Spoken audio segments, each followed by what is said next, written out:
Aí eu botei aqui, fiquei esperando e aí eu, putz, é às 8 e pouca. Aí eu dei uma Ô, saída, fui professor, ajudar a mãe.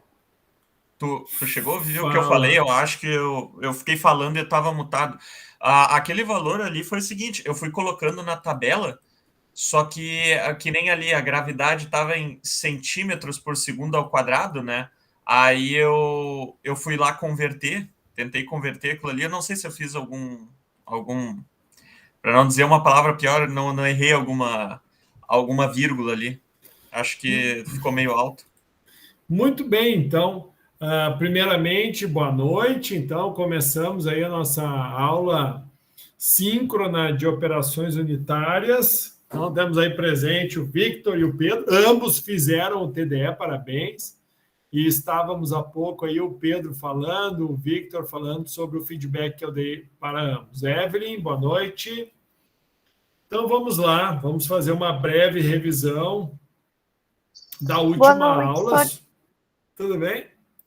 Só para nós, tudo. porque na última aula a gente acabou usando bastante tempo para fazer a correção do TDE, né? E acabou não sobrando muito tempo para a gente dar uma passadinha ali no. Opa, não compartilhei a tela, né? Não sobrou muito tempo para nós darmos uma passada no conteúdo. Mas então, como fechamento do capítulo 1, parte 1 do nosso livro. Tudo bem, Mariane? Nós, então, deixa eu rapidamente aqui. Então, como fechamento da primeira parte, nós vimos aí a questão dos sólidos particulados, vimos aí qual é a aplicabilidade. Então, tudo isso vai ser muito importante, ou seja, o tamanho da partícula, né, e a velocidade terminal com que ela vai adquirir, isso vai ser fundamental na definição de se a partícula ela sedimenta ou ela segue em fluxo junto com o fluido. Então, eu apresentei para vocês brevemente como é que lembram que na primeira aula nós falamos sobre as características da partícula e sempre a gente vai procurar correlacionar a partícula com uma esfera. Então, tanto é que uma das coisas que nós iremos tratar é da esfericidade da partícula. Então, em qual percentual ela se aproxima dessa esfericidade. Então, a gente viu, né, que essa partícula ela vai estar sujeita a inúmeros campos, né? E esses campos de força, eles vão fazer com que essa partícula, então, tenha uma direção, tenha um momento, né? Então, dentro dessas forças, aqui a gente explica cada uma delas, mas algo é fundamental no fechamento desse nosso primeira parte. É a determinação dessa velocidade terminal. E essa determinação da velocidade terminal tem a ver com o arraste, com a força de arraste, ou seja, a força resistiva dessa partícula com relação ao fluido. Então, para essa força de arraste, nós definimos, então, um coeficiente de arraste, que é o CD. Né? E esse coeficiente de arraste, ele é modelado, né, através de correlações. Então, a gente tem inúmeras correlações e essas correlações elas variam conforme o número de Reynolds. Tá? Bom, para que nós possamos, então, estar determinando essa velocidade terminal da partícula, nós precisamos, então, a definição da determinação do número de Reynolds, né, e do CD, que é o coeficiente de arraste, que está diretamente ligado com a massa específica da partícula, o diâmetro da partícula e a gravidade. E com base nestas informações, tá, nós então iremos. Esse detalhe é importante, né, para o cálculo do número de Reynolds aqui. O Cremasco, então, ele não colocou de forma correta, é menos 1 sobre N, tá? Onde o valor de N é 0,95 aqui, tá? E da mesma forma para essa correlação, tá? Então, em cima desta velocidade terminal, que foi o exercício que vocês realizaram. Nós temos um maior detalhamento das equações na parte 1 do nosso livro, e daí na última aula ficou então para que vocês determinassem qual que seria a velocidade terminal de uma partícula esférica de água que apresenta massa específica de 1 grama por centímetro cúbico e diâmetro igual a 5 milímetros, que cai do céu, né, a uma temperatura de 20 graus centígrados, sendo a massa específica do ar 1,206 e a viscosidade dinâmica do ar 2 vezes 10 na menos 5 newton por segundo metro quadrado. E o professor disponibilizou para vocês um Excel, tá? De tal forma que vocês, então, pudessem estar realizando o cálculo, né, de uma maneira mais, digamos, ordenada ou baseada nas equações já pré-estabelecidas na segunda aula. Então, hoje, o professor vai disponibilizar para vocês o gabarito, então, eu não fiz isso ainda, né? Deixa eu fazer agora, ó. Só um minutinho.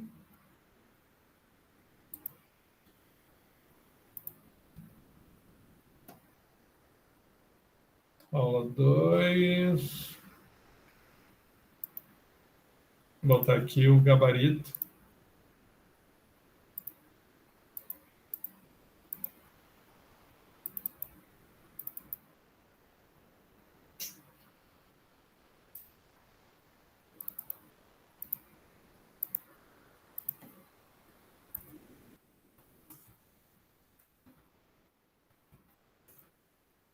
Então, aqui nós temos a resolução, então, com a determinação da velocidade terminal. O material, tá, ele traz o seguinte, ó. Então, o que seria, né, essas informações? Se a gente fizer uma breve comparação aqui, vocês enxergam aí a minha tela, né? Até... Perdão, tá, pessoal? Mas até o horário que eu finalizei a aula, eu só tinha a Luana, né, que tinha feito a atividade. Então, não foi só a Luana que fez, porque o prazo final foi hoje, né? Então, tivemos aí, além da Luana, quem mais fez o exercício? O Alisson, o Kleber, a Luana, né? Que a gente já tinha visto, o Pedro, a Thaís e o Victor, certo? Os demais, então, infelizmente, perderam a oportunidade de participar e agora tem, então, o gabarito para vocês darem mais uma complementada aí. Bom, então teve mais pessoas aqui. Então, o exercício, ele tratava sobre o quê? Então, você consegue enxergar aí, né? Fazer a leitura e vou comparar aqui com o que nós temos. Então, assim, para a determinação da velocidade terminal, né, então, esquematizando o que nós precisamos, nós temos aqui, então, a equação da viscosidade cinética do ar, que é igual à viscosidade dinâmica do ar dividido pelo ρ do ar. O Reynolds para partículas, né, para que a gente determine qual vai ser o tipo de movimento que nós vamos ter desta partícula nesse meio fluido. Então, vai depender do diâmetro da partícula, da velocidade terminal da partícula dividido pela viscosidade cinética, né? E, com base nessa equação de Reynolds, então a gente consegue isolar a velocidade terminal, obtendo o valor a partir do número de Reynolds vezes viscosidade cinética dividido pelo diâmetro da partícula. Então, a gente já viu como é que se determina o diâmetro da partícula na prática, tá? Viscosidade do fluido, isso é um dado termodinâmico. Sabendo a temperatura, nós temos como pegar essa informação. E o número de Reynolds, como que nós vamos utilizar? O número de Reynolds, ele parte a partir desta equação, que é a equação baseada naquelas correlações que são as tabelas que eu há pouco apresentei para vocês. Então, esta tabela aqui, ó, apresentando o número de Reynolds, leva em consideração o coeficiente de arraste ao quadrado, que é a equação 4/3 vezes o ρ da partícula dividido pelo ρ do ar, menos 1 vezes a gravidade, vezes o diâmetro da partícula ao cubo, dividido pela viscosidade cinemática do ar ao quadrado. Então, tu determina o CD e logo em seguida tu substitui, onde tu tem CDR ao quadrado, tu vai colocar esse valor, vai dividir por 24, vai elevar na 0,95 mais CD ao quadrado dividido por 0,43, que é uma correlação, isso aqui, na realidade, a equação ela está pronta, a única coisa que tu precisa é determinar o coeficiente de arraste. Esse que é o objetivo. E para o coeficiente de arraste é 4/3 de ρ da partícula dividido pelo ρ do ar, menos 1 vezes a gravidade, vezes o diâmetro da partícula ao cubo, dividido pela viscosidade cinemática do ar ao quadrado. Então, esta equação te dá o coeficiente de arraste que tu encontra, então, o número de Reynolds. Encontrando o número de Reynolds, e tendo a viscosidade cinemática do ar, dividido pelo diâmetro da partícula, então a gente consegue encontrar os valores. Então, aqui já está direto a base de cálculos, tá? Então, o que cabia para o aluno fazer? Ok, né? Primeiro passo. Quais as informações existiam? Pode falar.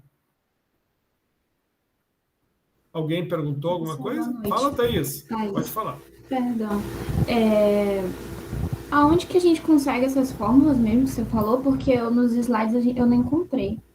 Eu só vi a descrição dos conceitos. Ótima pergunta, Thaís. Que legal. Thaís, olha só. Essa nossa disciplina, ela é uma disciplina que você tem um livro da disciplina, né? Que é um livro composto por 6 capítulos. Então, esses 6 capítulos estão aqui, ó. Capítulo 1, 2, 3, 4, 5, 6. O que nós estamos falando está aqui dentro, ó. Está dentro do capítulo 1, e eu já vou mostrar para ti onde é que estão, né, essas...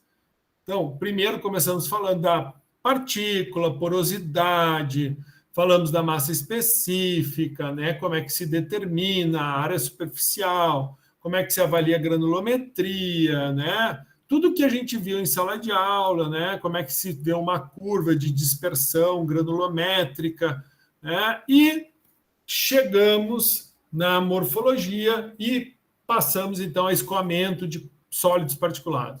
Aqui tudo que a gente apresentou, o professor falou sobre velocidade terminal, e aqui nós temos as equações. Então, a equação para o coeficiente de arraste, Reynolds e determinação da velocidade terminal.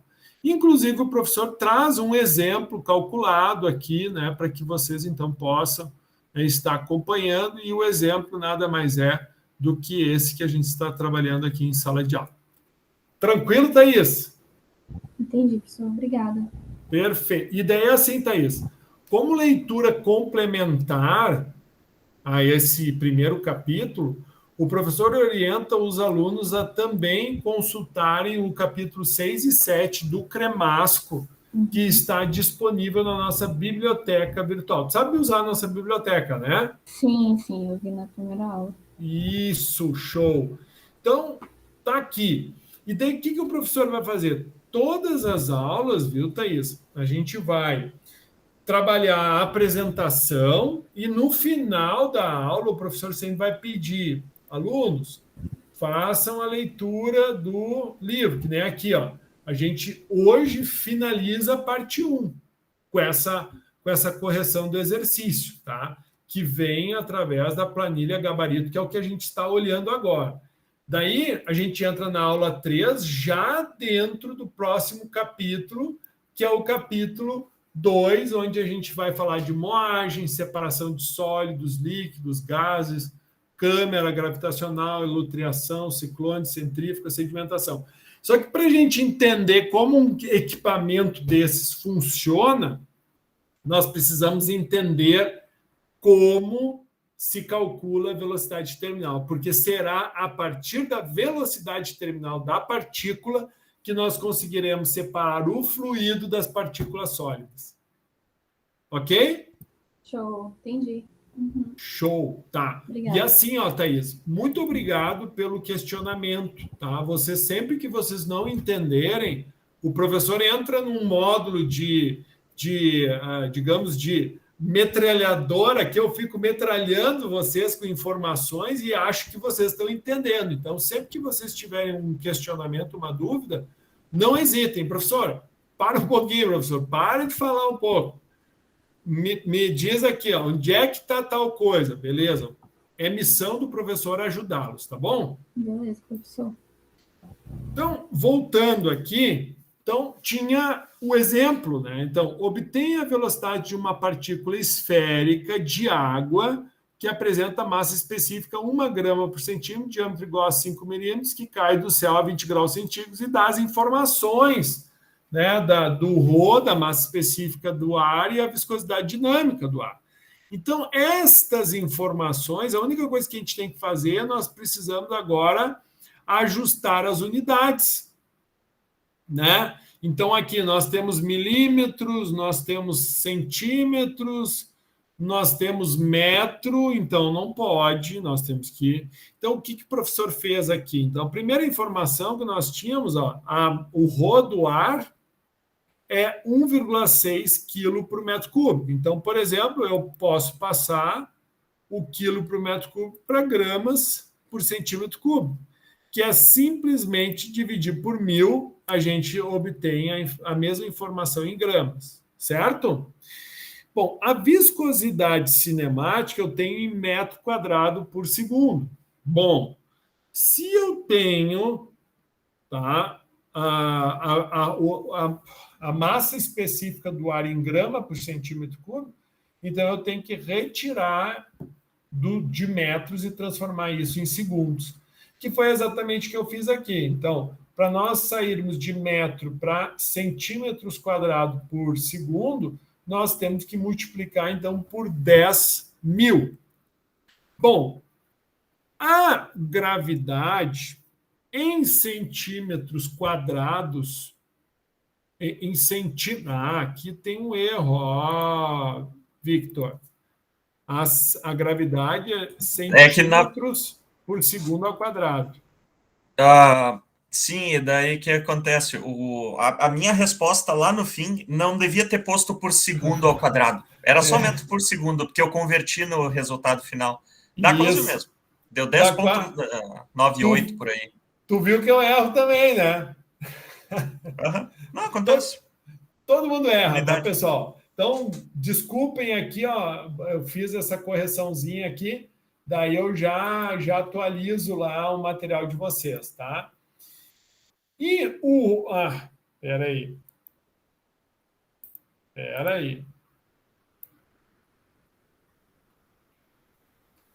Eu disse que eu já atualizo e eu não vou atualizar. Então, se eu não fizer agora, eu não vou fazer. Então, deixa eu já editar. Eu deleto esse e coloco.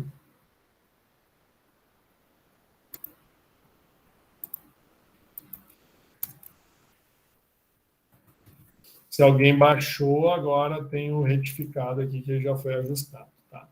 Então, é isso. Então, no caso, a gravidade 9,81 metros por segundo ao quadrado. No caso aqui, a gente teve que transformar para centímetros. Então, multiplicamos 9,81 vezes 100. O ρ da partícula, 1 grama por centímetro cúbico, já estava em grama por centímetros cúbicos, ó. 1 grama por centímetro cúbico. E o diâmetro da partícula estava em 5 milímetros. Então, 1 milímetro é igual a... Ou melhor, 1 centímetro é igual a 10 milímetros. Então, é só dividirmos, né, os 5 milímetros por 10, a gente tem em centímetro. Alguém perguntou alguma coisa? Professor, esse N aí, 0,95, o que significa? O N095 é a relação, tá, que nós temos lá dentro da correlação. Tá?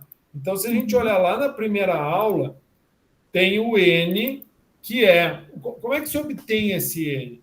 Isso foi obtido através de dados práticos, empíricos. Então, teve um teórico que avaliou, né, várias aplicações, vários exercícios, e esse teórico, então, ele aplicou, né, equacionou, modelou o coeficiente de arraste, no qual ele determinou o valor de N quando nós temos um Reynolds experimental por um Reynolds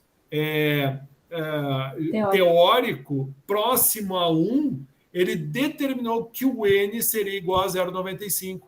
Então, nessa equação, tá vendo? Essa aqui é a equação que a gente trabalha. Tá, Thaís? E esta equação aqui, ó, nós substituímos onde tem N por N 0,95. Onde tem N por 0,95. Onde tem N por 0,95. Só que lembre-se que tem um errinho aqui, ó. É menos 1 sobre N. Ou seja, N é 0,95. Tá? Então, isso é uma descrição para determinação de Reynolds baseado no estudo das partículas, ok? E para o cálculo... Tem a ver com o escoamento do fluido? Exatamente, que é quando nós avaliamos o escoamento da partícula como se fosse um fluido, entendeu? Sim. E aqui é como a gente determinou o CDRE ao quadrado, né? Com 4/3 do ρ do fluido, vezes o ρ da partícula, menos o ρ, dividido pelo diâmetro, pela gravidade, diâmetro da partícula ao cubo, sobre μ ao quadrado. Então, onde é que o professor tirou isso? Isso aqui está dentro do livro do Cremasco. Então, eu estou curiosa, eu quero entender mais, eu quero estudar mais. Pega lá o capítulo 7 do Reynolds e dá mais uma estudadinha. Tá bom, professor. O professor resumiu para vocês as aplicações dessa forma. Então, o primeiro passo, quando tu precisa determinar, então, a velocidade terminal de uma partícula, qual é a importância da velocidade terminal? A velocidade terminal vai te dizer qual deverá ser a velocidade do fluido para que ocorra a separação da partícula do fluido. Por que nós estamos falando sobre isso, Thaís e demais colegas? Porque operações unitárias é separação, seja separação de substâncias, seja separação de estados físicos. Por exemplo, eu tenho água e óleo, então eu aplico uma operação unitária para separar, por diferença de densidade, a água do óleo. Agora eu tenho uma partícula sólida na água. Por exemplo, no tratamento de água, quando eu trato a água, quando eu capto a água do rio, essa água está turva. Então eu aplico um coagulante, esse coagulante desestabiliza as partículas e forma partículas sólidas. Como é que eu faço para separar essa partícula sólida da partícula líquida? Eu posso separar por filtração, só que rapidamente eu vou entupir o filtro. Então, antes da filtração, eu passo por uma etapa que eu chamo de decantação. E a decantação, ela parte da seguinte premissa, que a velocidade terminal da partícula irá determinar qual vai ser a velocidade do fluido no decantador. Porque quando o fluido se desloca no decantador, né, eu vou ter uma vazão. Só que se eu sei qual é a área transversal desse decantador, eu tendo área. Olha só que fascinante isso aqui. E, mais uma vez, te elogio pelas tuas perguntas. Então, olha aqui, ó. Olha que fascinante isso aqui, ó. Se eu sei... Aqui, ó, eu vou desenhar para ti um decantador, tá? Aqui é um decantador, certo? Decantador de Maeta. Se eu olho ele de cima, ele é assim. Se eu olho ele de lado, ele é assim. Então, vamos inverter isso aqui. Ó. Estou olhando de cima e olhando de lado. Ou seja, olhando de cima, esse decantador, então, ele vai ter, né, algumas divisórias, digamos assim.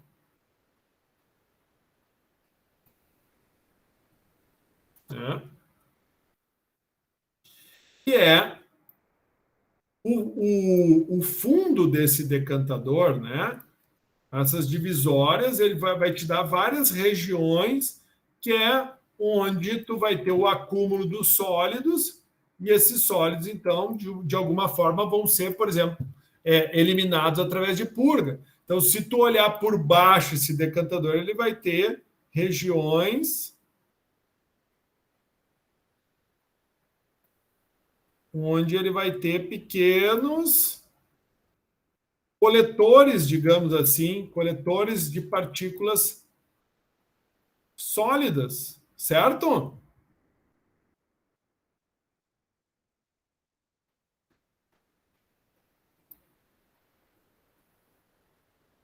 Estão visualizando a figura de cima e a figura de baixo? Estão conseguindo Sim. achar uma correlação entre uma e outra? E, com base nessa avaliação, o que vai acontecer? Quando eu estou realizando, daí, obviamente que aqui embaixo tem uma válvula, que daí quando tu abre essa válvula, tu consegue purgar o lodo. Então, nesse processo de tratamento, tá, o que eu vou fazer aqui? Ó? Eu vou... como é que eu vou fazer? Vamos pensar aqui. Ó. Aqui, eu vou pintar de outra cor. Eu vou pintar de marrom. Certo? Sem contorno. Então, aqui eu digo que seria uma partícula. Então, imaginem uma porção dessas partículas.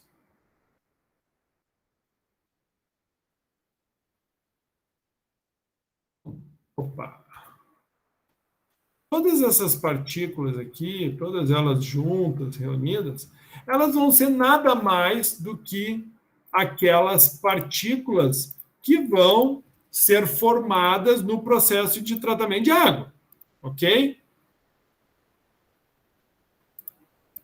Então, essas partículas, elas vão, obviamente, elas vão se movimentando dentro do decantador, certo? Então, essas partículas, da mesma forma aqui, elas vão estar se movimentando conforme, Thaís, conforme o quê? Conforme o fluxo que nós vamos ter desse fluido, certo?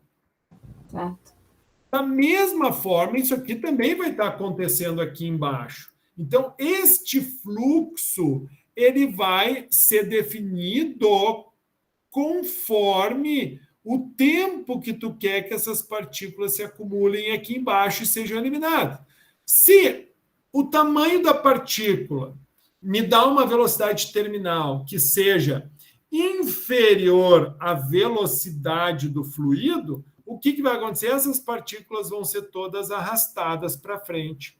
Então, a minha meta é fazer com que a velocidade do fluido seja inferior, seja inferior à velocidade terminal da partícula, para que a partícula, tendo uma velocidade maior, essa partícula toda ela se concentre e se acumule.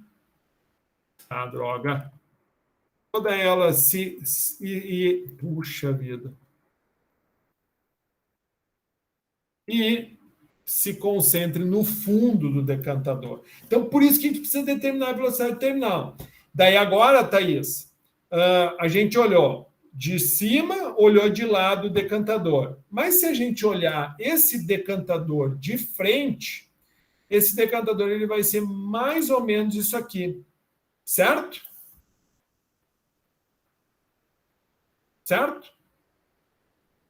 Não entendi, professor.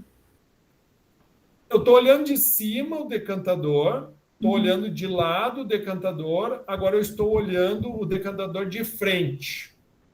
Sim. Eu estou parada aqui, estou olhando o decantador. O que eu enxergo aqui? Uma figura geométrica. Então, essa figura geométrica, ela vai ter o quê? Ela terá uma área, por exemplo. Né? Ela vai ter uma área. Então, eu tendo área, eu tendo vazão,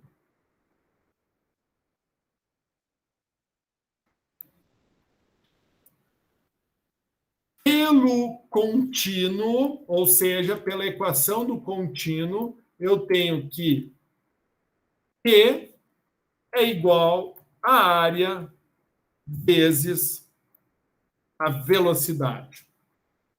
Então, eu tendo área vezes velocidade, ou seja, eu conhecendo a vazão do meu fluido, eu conhecendo a área do meu decantador, eu determino a velocidade com que esse fluido está se deslocando.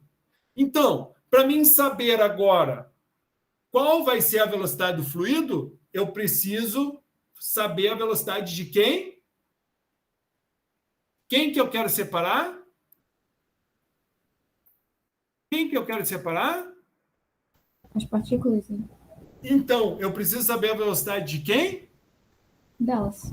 Delas. Por isso que nós estamos calculando velocidade terminal.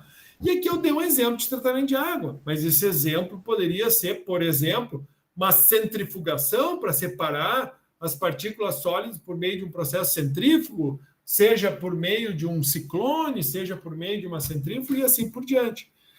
Porque olha aqui, ó, só lembrando quais são as unidades. Isso é importante. Vazão, metros cúbicos por hora, por exemplo. Puxa vida, metros, não, vamos falar por segundo. Metros cúbicos, puxa vida, metros cúbicos por segundo. Qual é a unidade de área? Se eu tiver, qual pode ser? Metro quadrado. E a velocidade, e a unidade de velocidade? Metro por segundo. Exatamente. Então, olha só, metro cúbico por segundo, vazão. Metro quadrado, área. Metro por segundo, velocidade. Então, metro vezes metro ao quadrado, metro cúbico por segundo. Perfeito? Perfeito. Então, com base nesta informação, então aqui, só complementando, então aqui, decantador visto de frente, decantador visto de cima e decantador visto de lado. Então, seguindo nessa loucura que nós estamos aí conversando,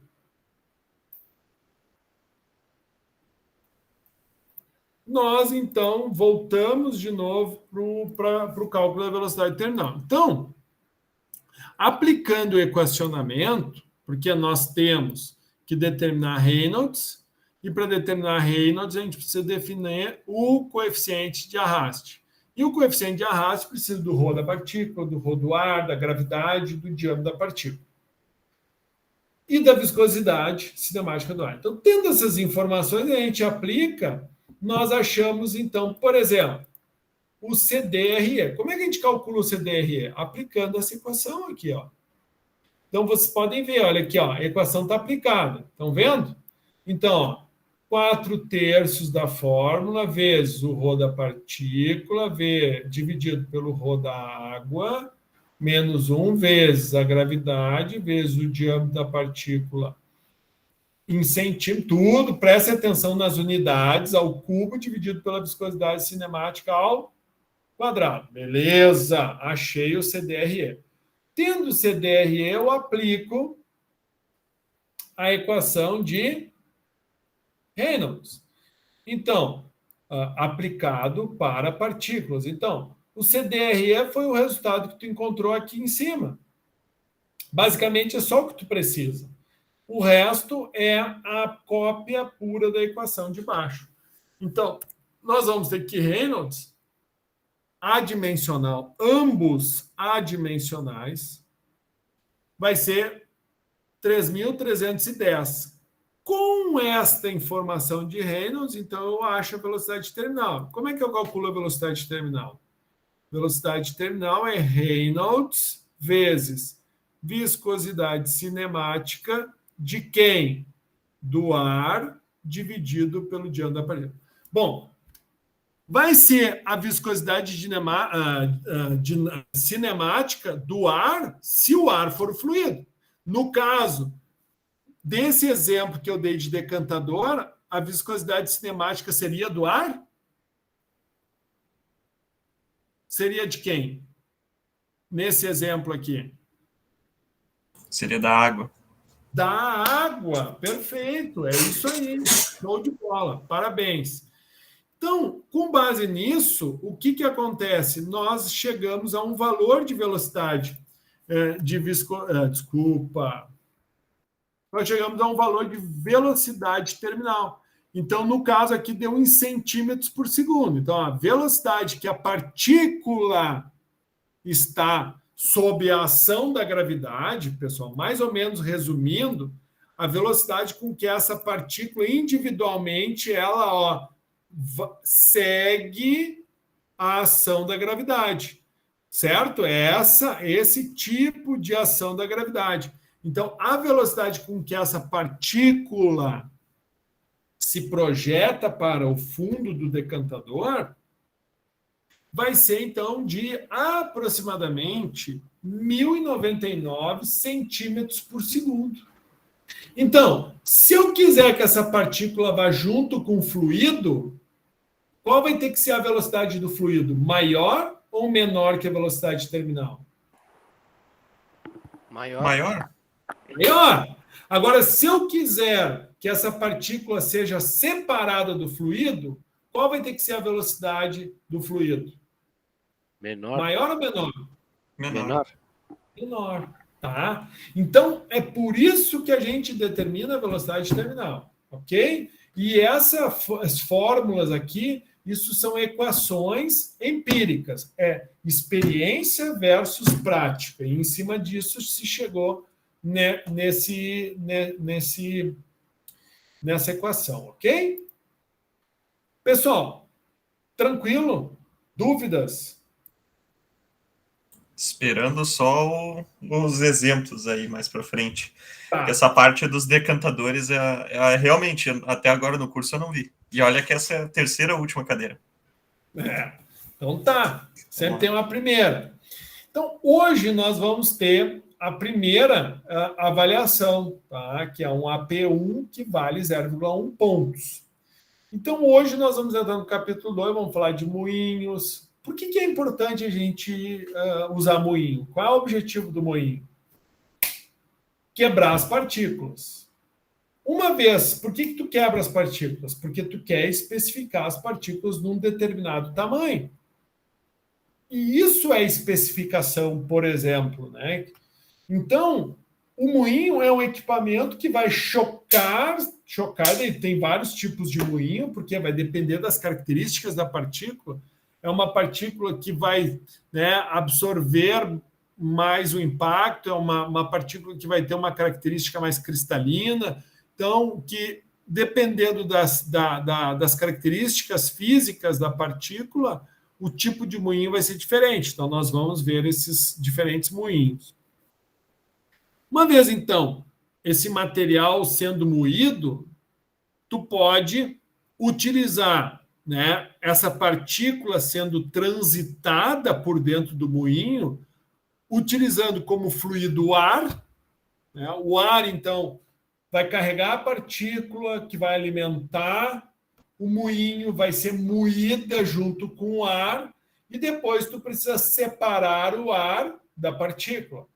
Ou tu pode ter outros fluidos junto com essa partícula. Por exemplo, tu pode carregar, né, essa partícula com água e promover uma moagem com fluido, água junto ou outros fluidos, por exemplo, o cara quando vai fazer tinta, né, tu usa um moinho de bolas, né, no processo de moagem dessa partícula, para quê? Para que tu tenha uma partícula bem fininha, de tal forma que tu tenha uma suspensão mais estável, né?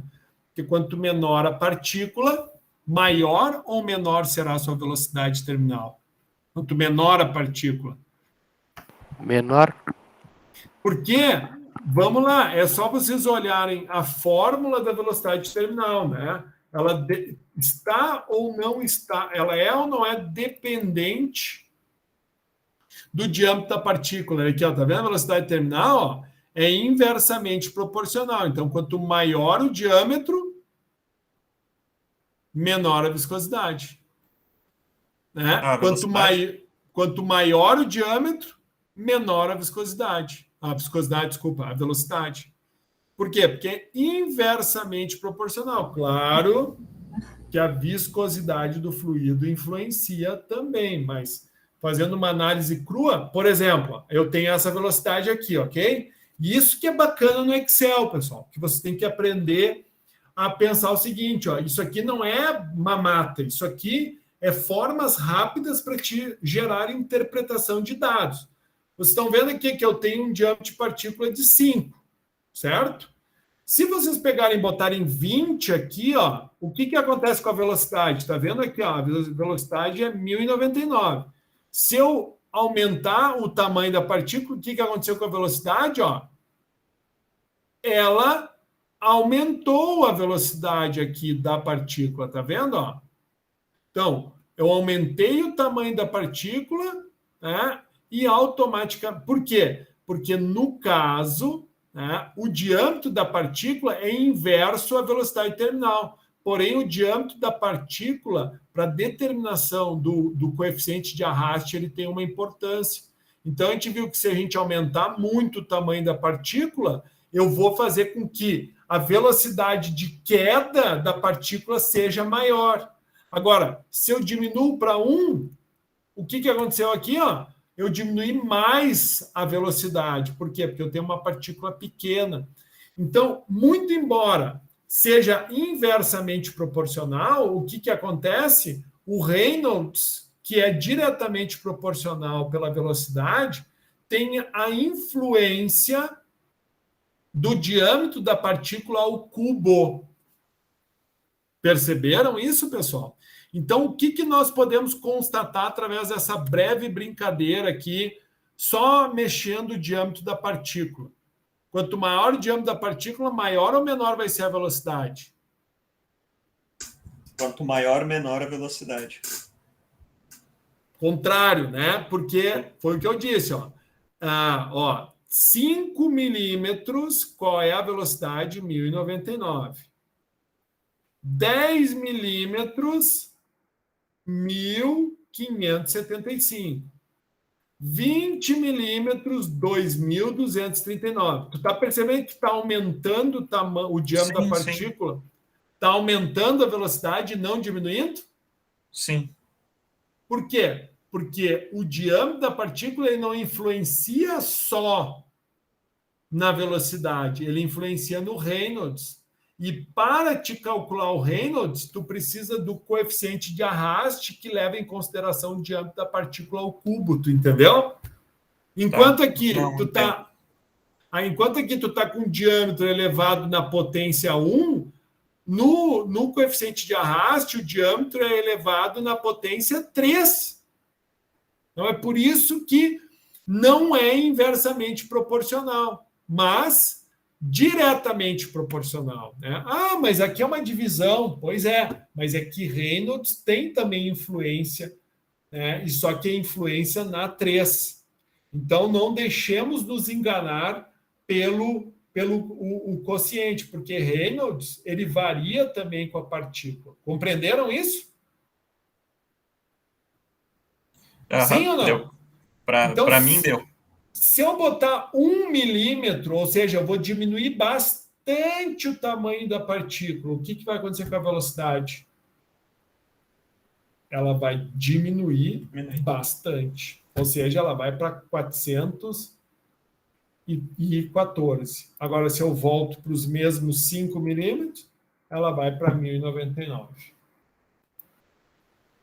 Viram a importância do Excel, pessoal? Como que nós conseguiríamos realizar de uma forma tão rápida e tão clara a visualização da influência do diâmetro da partícula na velocidade terminal? Somente com o uso do Excel. Tá bom? Professor, Pois não. por que mesmo que quanto menor a partícula, maior a velocidade? Por quê? Porque o diâmetro da partícula no coeficiente de arraste ele é elevado ao cubo, enquanto que para determinar a velocidade terminal, o diâmetro da partícula está elevado na potência 1. Então, a influência do número de Reynolds baseado no diâmetro da partícula é maior do que o quociente do diâmetro no cálculo da velocidade terminal. Então, guarda isso na cabeça. Quanto maior a partícula, maior ou menor é a velocidade? Menor. Maior. Certo? A partícula? Quanto maior a partícula, maior a velocidade terminal. Mais rápido ela decanta. Certo? Não. Bom, pode falar. Não, é porque eu tinha ouvido agora que quanto menor a partícula, maior a velocidade, é por isso que eu fico com dúvida. Não fique Não, em eu dúvida. que fiz o comentário, eu errei. Tá. Explicou depois, Sorry. Tá? É que no primeiro momento, quando a gente olha uma divisão, a gente associa que se o de baixo, se o denominador, né, é o numerador e o denominador, né? É isso, né? Deixa eu me lembrar que eu me esqueci.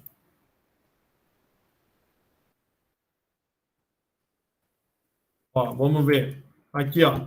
O de cima é o numerador. Então, quando a gente tem uma divisão, se o denominador é maior do que o numerador, a gente leva a seguinte interpretação, né? A velocidade terminal, né, é embaixo. Então, se ela é maior, diminui a velocidade. Não. Por quê? Porque para o cálculo da velocidade, tu usa Reynolds. E Reynolds eleva o diâmetro ao cubo. Então, a influência da variação do diâmetro é muito maior no número de Reynolds do que a mera divisão pelo diâmetro da partícula. Tá? Então, por isso, peguem o Excel ali e fiquem mudando o tamanho da partícula. Mudou. O que está acontecendo com a velocidade? Muda. O que está acontecendo? Não. Objetivando que vocês enxerguem o que eu estou dizendo. Quanto maior a partícula, maior a velocidade. Certo? Tranquilo? Tranquilo, certo. Show. Então, voltando aqui, nós finalizamos o entendimento de caracterização de partículas e de que uma partícula no meio de um fluido, né, vai ter uma velocidade terminal. Bom, agora nós vamos entrar no capítulo 2. E o capítulo 2, então, ele vai falar, por exemplo, de moagem. Então, a moagem é forçar um sólido, né, a caber num orifício.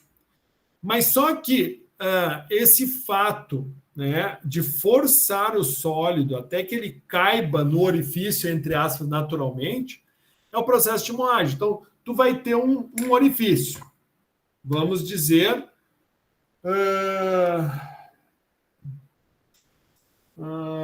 digamos assim, que aqui, ó, eu tenho esse orifício, vocês estão vendo? Então, se eu tiver um diâmetro desse, eu não consigo passar nesse orifício. Então, o que eu vou ter que fazer? Eu vou ter que bater, até que isso aqui diminua de tamanho e tenha o tamanho exatamente para passar pelo orifício. Obviamente que se tiver o tamanho inferior ao orifício, ele passa também, correto? Então, isso é moer. Moer é forçar um sólido até que ele caiba num orifício, e esse orifício vai ser exatamente o que o teu moinho vai especificar em termos de tamanho. E esse material sólido, então,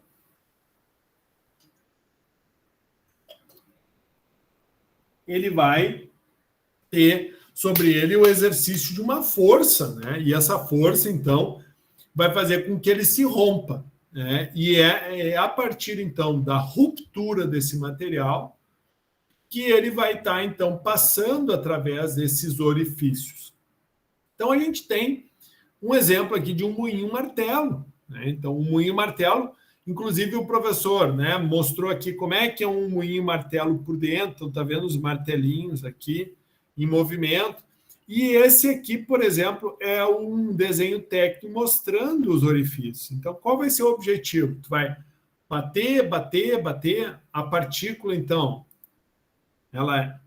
a substância sólida a ser moída, ela entra por cima e aqui dentro ela vai sofrendo porrada, porrada, porrada, porrada, e pela parte de baixo, por exemplo, ela vai ser, então, sendo retirada, por quê? Porque ela passou pelos orifícios. Só irá passar aquela partícula que tiver exatamente o diâmetro do orifício. E aqui é um exemplo, né, do martelo, né, assim chamado martelo, por quê? Porque isso aqui vai bater, então, na partícula. E como é que isso acontece? Mais ou menos assim. A alimentação, partículas grandes, que vai batendo, vai batendo, vai batendo, ela vai diminuindo de tamanho até que ela passe pelo orifício. Isso, então, é um processo forçado. Outro exemplo aqui de moinho-martelo, ó, mesma dinâmica, vai entrando, bate, bate, bate, até que saia. No material do professor, no livro, tem links de fabricantes de moinhos. Então, é interessante que vocês entrem, vejam, tem vídeos, né, sendo indicados nesses fabricantes de moinhos que ajudam vocês a melhor compreender. Então, qual é o objetivo dessa operação? Moagem. Qual é o objetivo da moagem? É diminuir o tamanho da partícula, certo? E se eu tenho um orifício que me determina esse tamanho da partícula, isso quer dizer o quê? Que eu vou ter partículas menores do que o orifício. Então, se eu tiver um orifício de 1 milímetro, qual é a certeza que eu tenho? Que o meu produto vai ter um diâmetro igual a quanto, aproximadamente? 1 milímetro. A menor que 1 milímetro, né? Porque se for exatamente de 1 milímetro, ele vai trancar, né? Porque o orifício é de 1 milímetro. Então tem que ser um pouquinho menor de 1 milímetro. Qual é o mecanismo de moagem de um moinho-martelo? Corresponde à operação de bater, por isso que fala martelo. Tu bate, bate, bate, bate, bate. E a partícula, então, sofre o quê? Uma fratura. Fratura por meio do choque. Certo? Então, isso quer dizer o quê? Será que eu consigo moer uma borracha no moinho-martelo? Não consegue. Eu acho Porque que ela não. não vai quebrar. Exatamente, uma borracha ela é flexível, então tem que ser outro tipo de moinho. Agora, se eu pegar uma partícula dura, por exemplo, grafite, se eu bater no grafite, ele quebra, né? Então é um tipo de partícula. Então tem muitos pós que a gente utiliza na indústria farmacêutica, na indústria de plásticos, na indústria de borracha. E esses pós, então, para que eles sejam especificados, eles são moídos, né? Então, tu moe eles, vou te dar um exemplo, né? Tu tem uma resina. Então, uma resina, quando tu produz ela, dependendo do processo como tu produz, ela vai virar um caramelo, né?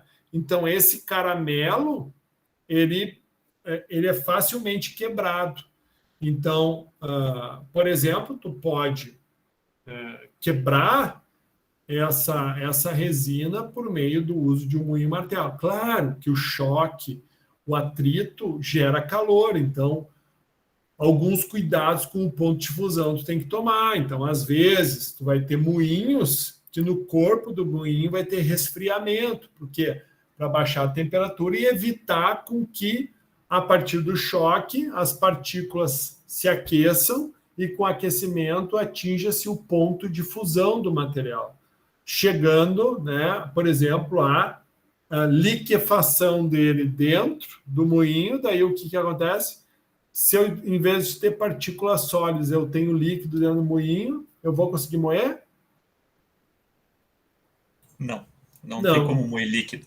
Exatamente. Então, esse é um dos cuidados que a gente precisa ter, tá? Então, aqui são alguns exemplos de aplicação, né? Indústria farmacêutica, processamento de alimentos, cosmética, química, né? Por exemplo, pega aí, né? Tudo que envolver um pó que tu precisa especificar, a própria farinha, né, pessoal? A própria farinha de trigo. A farinha de trigo que todo mundo come no pão, ela passa por um processo de moagem, né? Mas qual é o tipo de moinho? Bom, o trigo, ele não tem ele não é um material quebradiço. Então, é outro tipo de moinho que a gente vai ver daqui a pouquinho. Então, outro exemplo de moinho, por exemplo, é o moinho de disco. Então, esse moinho de disco, por exemplo, é muito utilizado para moagem de café. Tá? Como é que ele funciona, o moinho de discos? Tá? O moinho de disco ele funciona da seguinte forma. Tu tem um disco estacionário e o outro em movimento. Então, ele é todo cheio de ranhuras. Um dos discos, então, fica parado, o outro fica girando. Então, aqui tem um exemplo claro disso. Esse está fixo, esse está girando. Então, tu vai aumentando ou diminuindo o aperto, tu alimenta o material pelo lado que o disco está parado, e à medida que isso vai girando, então, tu vai promovendo, né, essa moagem. Então, aqui temos um exemplo. Então, por exemplo, café é utilizado para moer, materiais flexíveis também podem ser moídos nesse tipo de moinho.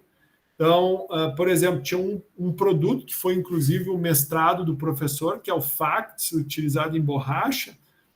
Esse material, por exemplo, era moído nesse tipo de moinho de discos, certo?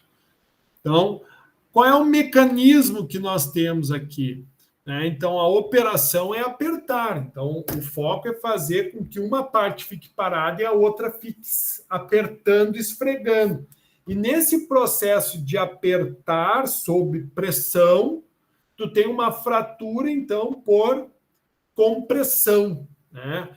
Quase, digamos assim, tu vai estar promovendo, então, esse processo de fricção, esse processo, né? Esse tensionamento, mas na forma de uma compressão. Então, aqui as aplicações, né, da mesma forma. Já o moinho de facas, literalmente, ele vai ter, então, facas. Então, esse moinho de facas, aqui está a faca, ó, ele é mais aplicável, então, para materiais que sejam mais flexíveis, fibras, por exemplo, né?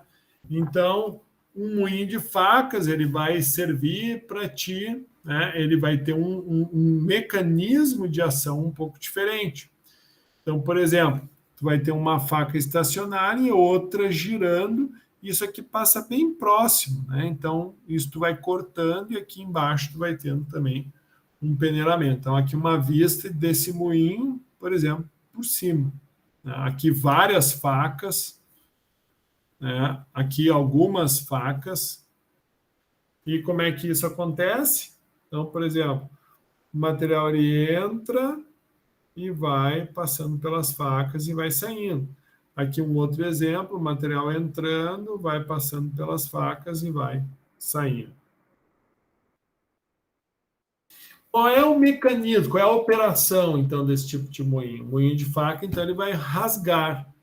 Então, o efeito de fratura é por corte. Então, tivemos um efeito por compressão, um efeito por corte e um efeito por impacto, por choque. Fibras, cereais, né?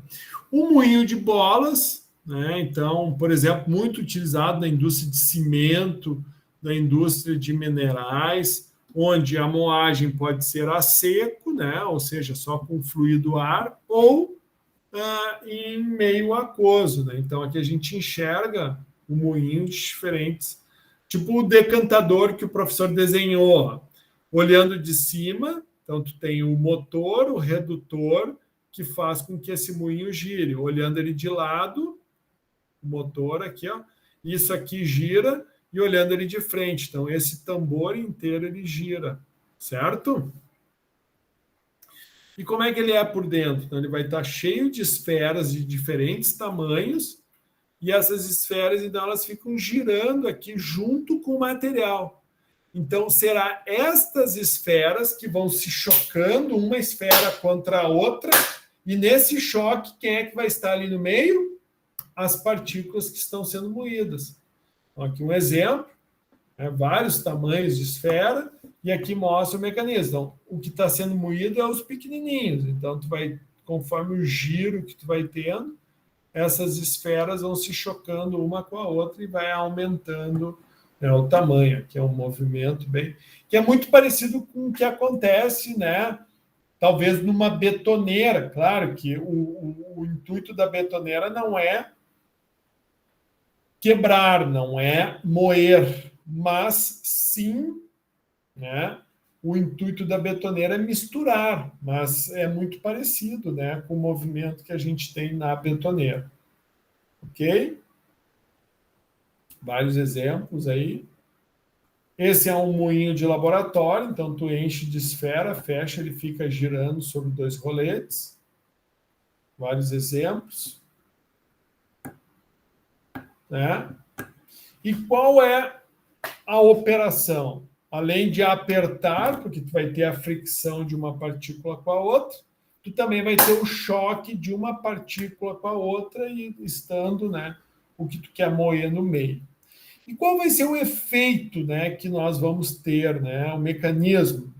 Vai ser tanto por compressão, né, principalmente pela compressão das esferas com a partícula a ser moída, e choque, né, sempre que a bola cai lá de cima, bate nas partículas que estão lá embaixo.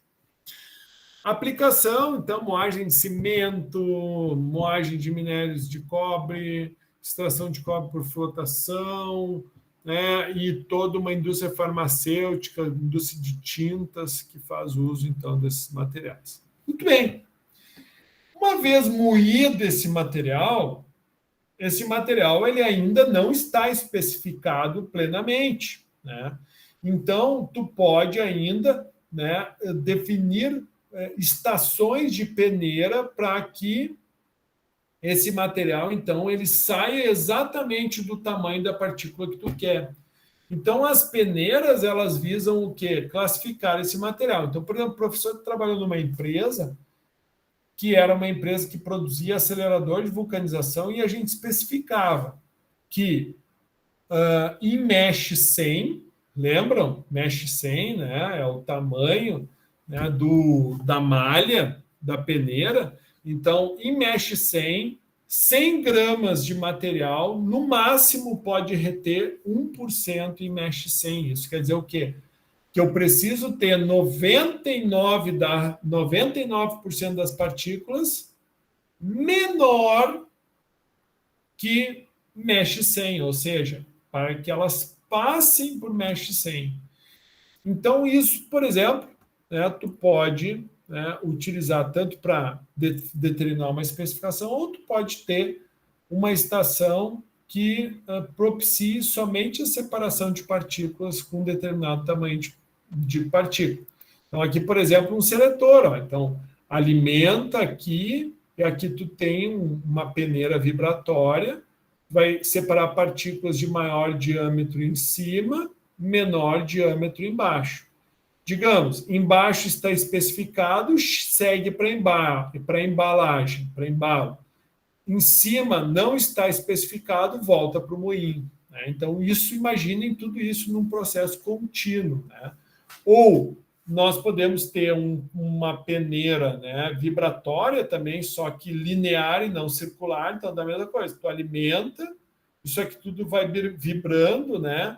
As partículas maiores saem aqui, as intermediárias saem aqui, as menores saem aqui embaixo.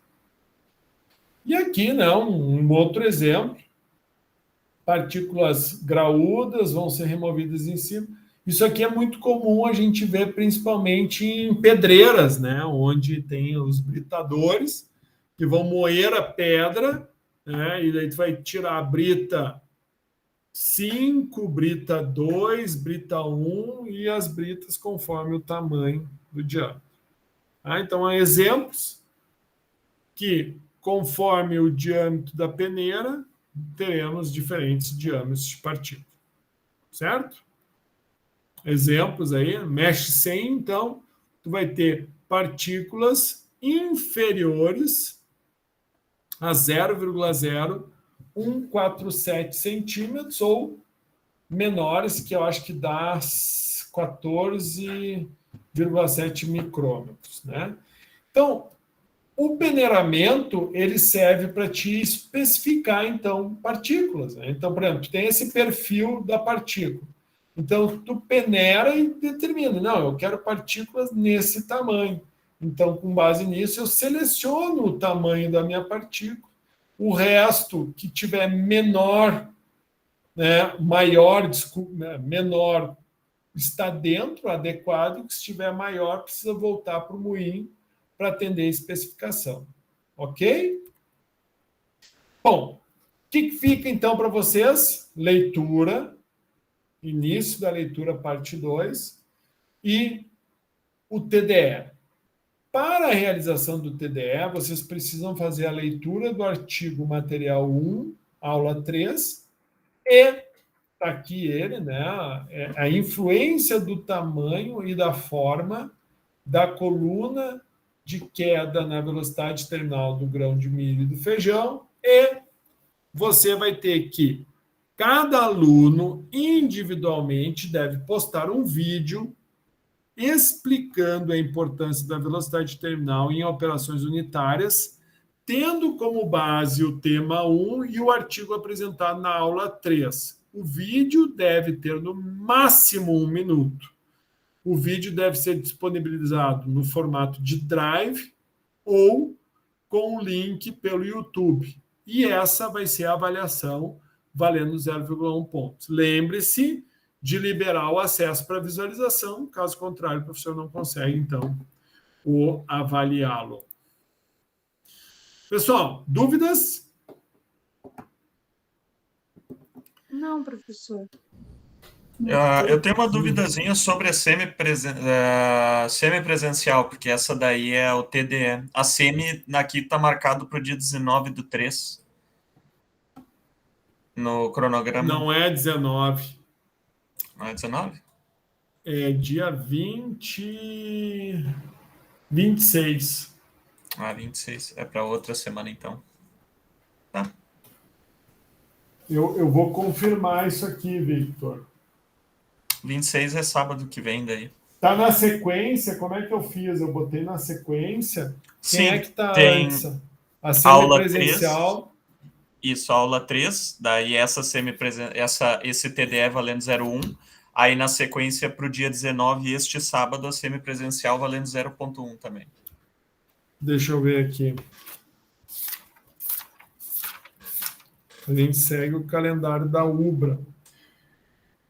Não, é isso aí mesmo, é 19. É 19, tá certíssimo. Tá? Então, eu vou colocar mais uma semipresencial valendo 0,1 até o dia 19, tá, Victor? Beleza. Mas eu vou dar o prazo de ambas para serem finalizadas até o dia 24, tá? Tá bom. Obrigado. Feito. Então tá, seu Kleber, Victor, Thaís, Evelyn, Pedro, Luana, Mariane e Caiane. Fico à disposição de vocês aí. Temos ainda 14 minutos.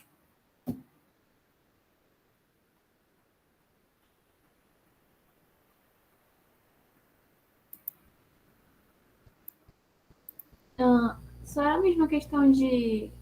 Eu até comentei lá no AVA sobre as planilhas, que estava um pouco escuro para mim. Mas com esse segundo exemplo, eu consegui entender agora. Ah, que legal, show! É essa a ideia, viu?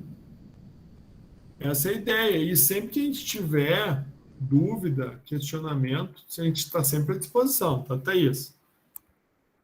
Beleza, professor. Luana, a Luana está aí? Tá. Grato pelo reenvio, viu, Luana? Primeiramente, eu não estava conseguindo visualizar ali. Agora deu tudo certo, viu? Obrigado.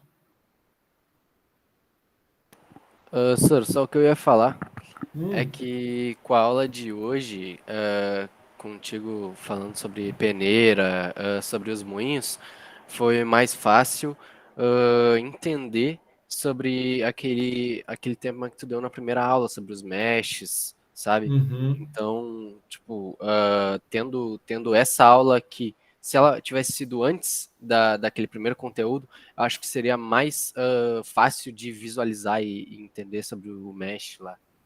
É, porque na realidade tu precisa, né, Pedro, do moinho, porque, como eu te falei, na realidade tu pode ter duas situações. Primeiro, tu pode pegar uma amostra.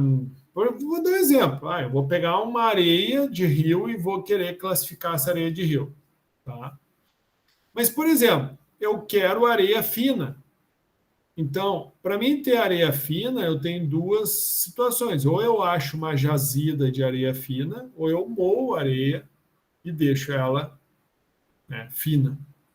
Claro que daí, dependendo do tipo de material, tu vai ter uma certa resistência. Então, por exemplo, a areia tem um alto, uma, uma abrasão muito grande, né? Então, moer sílica não é fácil, dá um grande desgaste em equipamento, né? Mas tu pode buscar alternativas para isso, né? Tudo vai depender das características físicas do material. Se com choque tu consegue moer ele ou não. Então, a primeira aula, ela visa tu caracterizar as partículas, né?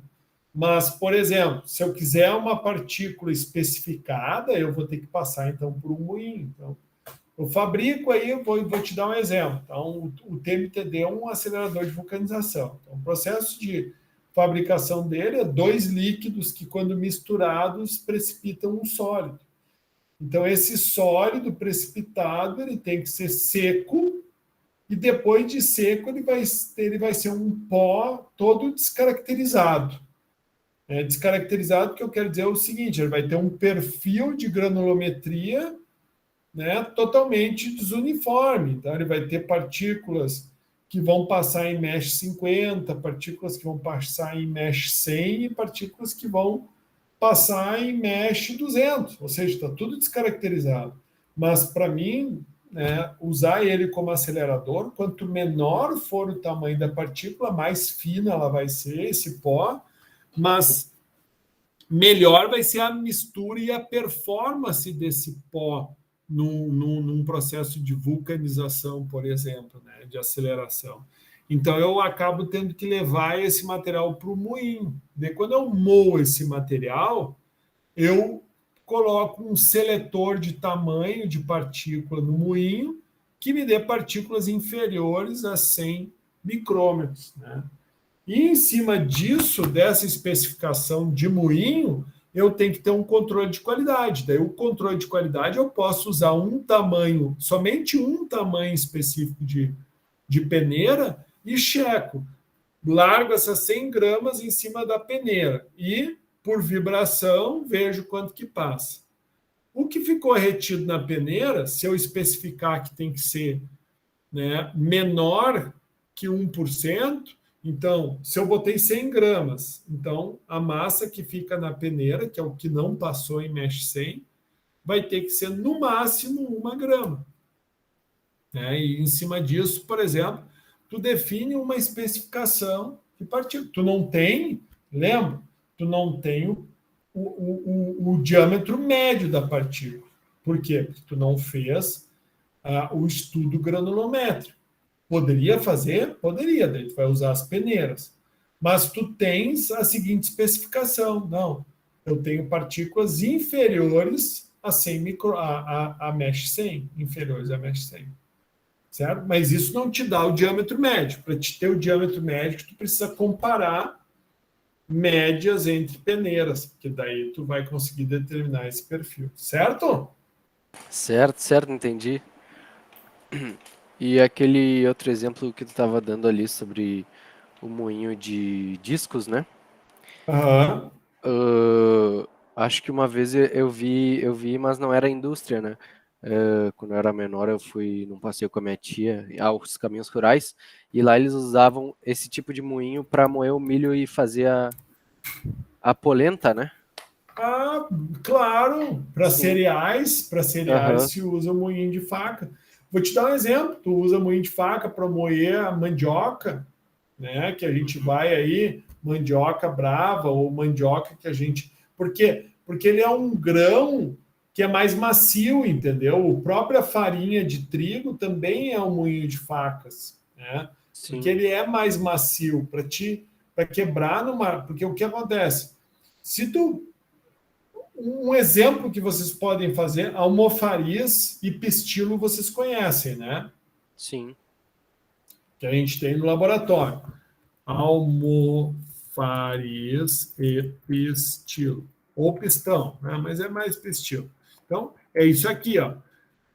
Quando tu moe, e, por exemplo, durante esse processo de moagem, o sólido começa a ficar todo grudado, é porque na realidade ele não moe facilmente por um processo, né, de choque, digamos assim. Ele é um material mais macio, então convém tu cortar ele, né? Ou, né, porque, por exemplo, até no moinho de bolas ele vai começar a ficar todo grudado na volta das bolas, daí não vai ficar uma moagem legal, entendeu? Vai ficar aquela paçoca, aquele material empaçocado. Então, é mais ou menos nessa linha que a gente segue, né, no processo de moagem. Sim. Mas o legal desse era que era bem do jeito que tu falou, era tipo 2 discos de pedra, né? Um que ficava embaixo, que ficava parado, e o outro em cima, que ele girava que era ligado a uma roda d'água, né? E, e daí ele girava e moía o milho e saíam em grãos maiores assim, mas que eles usavam Mas para fazer daí esse polenta. aí não era, não. Daí eu já faço a seguinte retificação. Então, da maneira que tu falou, esse aí está muito mais para moinho de disco do que para moinho de faca. Sim, mas eu falei o de disco. Ah, tu falou de disco e o que Sim. eu falei faca, né? Tu deu exemplo de faca, daí eu fiquei, ué? O professor está meio cansado, desculpa. Tranquilo. Mas é isso aí, é bem isso. Um fica parado e o outro. Né? Esse tipo de moinho também é utilizado para fazer para desfibrar, né? No processo, por exemplo, de recuperação de papel. Então, quando tu pega a celulose e mistura com papel reciclado, tu pode abrir nesse tipo de moinho. Hum.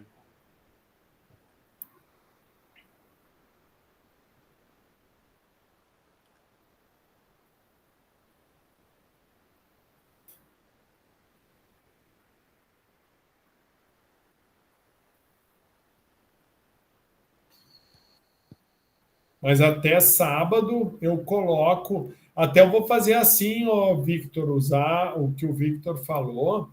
Eu vou. O TDE da aula de hoje eu dou até a próxima quinta. E a semipresencial do dia 19, eu dou a entrega até o dia... tipo assim, ó, essa do dia 17 eu dou até o dia 24. E a do dia 19 eu posso dar até o dia 31, para não ficar duas coisas juntas, entendeu? Pode ser, pessoal? Pode ser, senhor. Beleza? Eu disponibilizo as duas essa semana, mas eu dou um prazo maior de entrega para 2. Então tá, meus amigos, vou parar por aqui a gravação e fico aí à disposição.